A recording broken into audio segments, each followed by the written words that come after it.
Ako si Rod, ang IT barista ng maraming pangarap. At gusto kong ibahagi sa inyo ang proseso kung paano ko abutin yun. Kaya tara, samahan niyo ako. At ngayong araw nga ay pangalawang linggo ko na bilang barista trainee dito sa pinapasok training center. At kung makikita nyo, ginagawa ko lang usually namin ginagawa, ang pagtitimpla ng kape. At habang nagtitimpla ako dyan, nakatingin yung trainer namin. Tinitignan niya kung tama ba yung procedure na ginagawa ko. Ang tinitimpla ko nga pala dyan ay brewed coffee.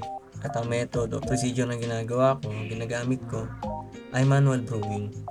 At ang tawag naman dyan sa manual brewer na ginagamit ko ay siphon. At para nga sa akin, yan ang pinakamaprosesong manual brewer na nagamit ko o nagawa ko. Dahil kailangan mo siya lagyan ng tubig dyan sa lower bowl, gaya niya ng ginagawa ko. At saka mo ilalagay yung upper pot. Pero bago mo ilagay yung upper pot, ilalagay mo muna yung wire mesh o yung filter na tinatawag. So kailangan muna malinis yon. So ayan, lilinisin ko muna siya kasi madumi.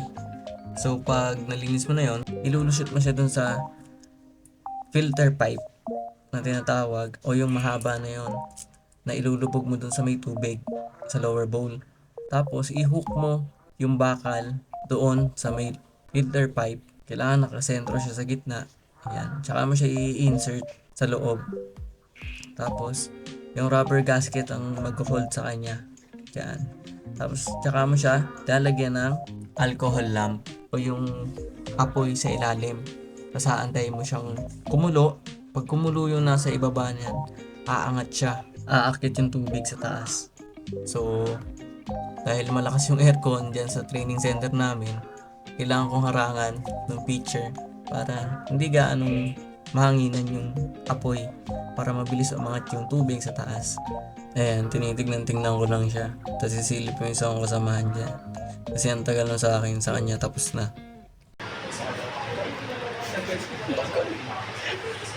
Ayan na, umakit na lahat ng tubig.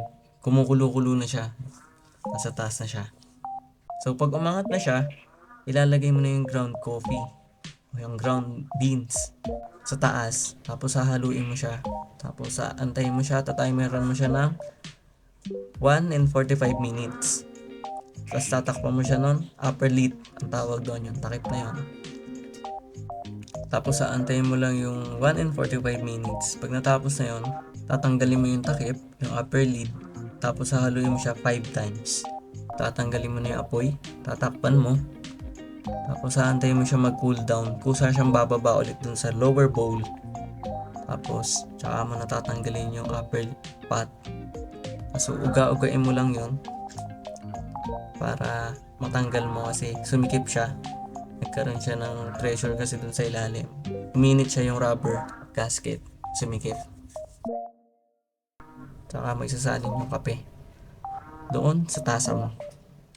Tapos meron ka ng brewed coffee. At hanggang dito na lang. Salamat sa panonood.